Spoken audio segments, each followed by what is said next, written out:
I don't yet have any cast iron lids, but I'd like to get some. So yeah, I don't bother thawing it first. If you're just going to, obviously if you want to make hamburgers or something, you got to thaw it out first. I just thaw it out right in the frying pan. Always works out well. Never had a problem with that in the least. So that goes there, and we're going to put our beans. Now you might want to, if you use commercial canned beans, they tend to have more water than mine do. So what you might want to do is drain the beans first, but save the water, because you'll need to probably add water back to this as it cooks down. And that water has a lot of good starches in it to help thicken.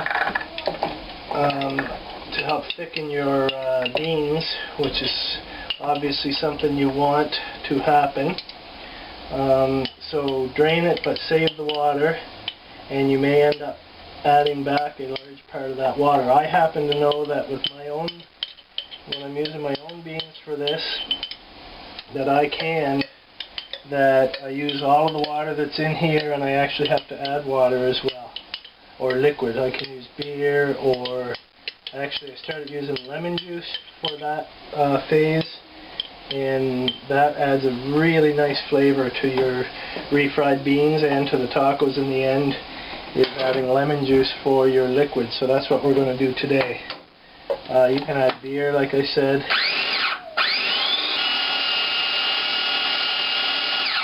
Alright, so there's my black beans pureed. I'm going to let this cook for a little while yet. Before adding my black beans. So I'm just going to let you go for now, and I'll see you again once this has gotten along a little further.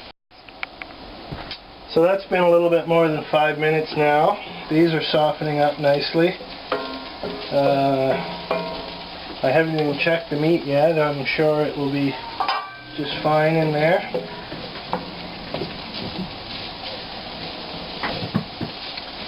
So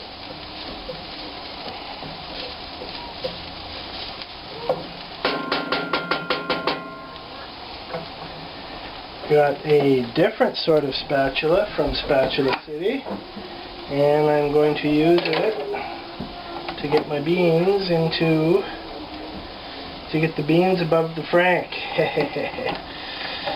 To get the beans into here.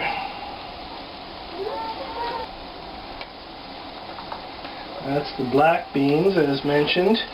They've got a very purple, I guess, color to me anyway. I'm kind of a bit colorblind, but that's kind of what they look like to me.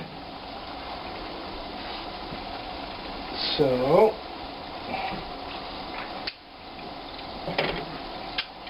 in they go.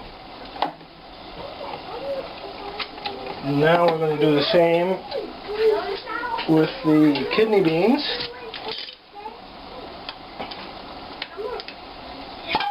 Open them up. Whoops. Get on there, you. There.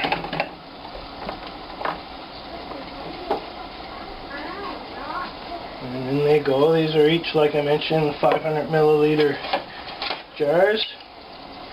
I don't know what's available commercially. I haven't used the commercial beans in a while. I use these, I can these up by my Gorilla canning method. If you want to look that up on my website, just search on the word gorilla, like the fighters, not like the big hairy ape. And I use 135 grams in each jar. 135 grams of dried beans. Alright, so that is good. You can hear that frying away there. Probably want to check that in a moment. There's my other spatula from Spatula City.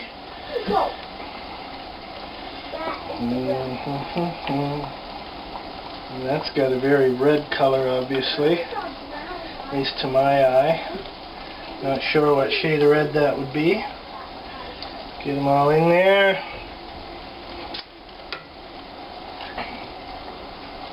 see. It really gets gooped up. Sometimes you got to be careful around the blade. The blade is not too razor sharp, but it would still hurt you if you get your finger caught on it the wrong way. Sometimes it's easier to just use your fingers. And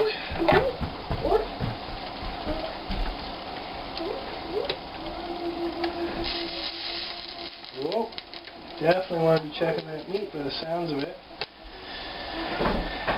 So, get that in there. I think we're done with that. Last time I did it, I pureed my salsa too. But this time around, I don't think I'm going to do that. I do want to have a few chunks of something in there, so I'm just going to get rid of this, give my hands a little wash.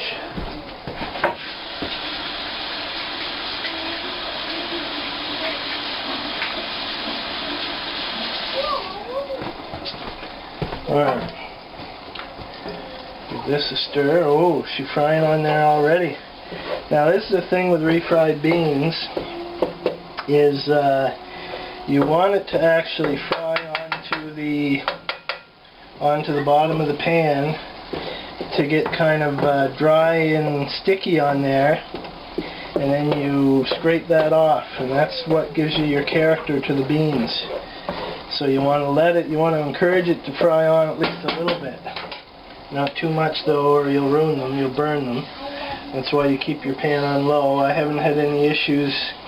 Basically, I start with it just shy of 3, and as they get thicker and thicker, I reduce it down a little bit at a time. Let's have a look at that beef and see what it's doing. Now, when I'm doing my beef this way, I flip it, and then I need to use this. I flip it, peel off everything that's already thawed out. Now I find this is pastured beef that's finished on grain. The other stuff I get from my new farmer, Sapphire Farms, is 100% pastured. Both of them are pretty lean. So there will not be a whole lot of fat coming off of this ground beef. It would be like supermarket extra lean maybe, I guess. It's extremely lean in any case. So that's looking good there. I'll just leave that the way it is. And now comes time for, I'm going to add my salsa in here because it's a bit of liquid. Like I said, that's an odd choice. It was kind of a whim. I'd been making it for a little while before I tried that. And it was kind of a whim. I don't know, I just thought about all the flavors that were in the salsa, all the ingredients that were in there, and thought that, hey, that would actually be pretty yummy in my refried beans. And lo and behold, I was right. That was extremely yummy, and it really brought my refried beans up to the next level, to be honest. I would highly recommend it. So it's just equal parts of black bean, kidney bean, and salsa. You can use your favorite store-bought salsa. I'm sure it will work just fine. You can use my recipe if you're really up to it. I made a ton of salsa last year, 2 batches. I've only used about half of it, so I'm in a good position. I can probably just make a single batch this year. Same with my pasta sauce, pasta/pizza sauce. Made 2 massive batches last year. Used maybe 1 of those batches worth over the course of the year. So there, you can see that's fairly liquidy now, and we're just going to let that cook and cook and cook. And I'll do the beans first, and once that's cooked, I won't mix them just yet until this cooks down. Now, here's my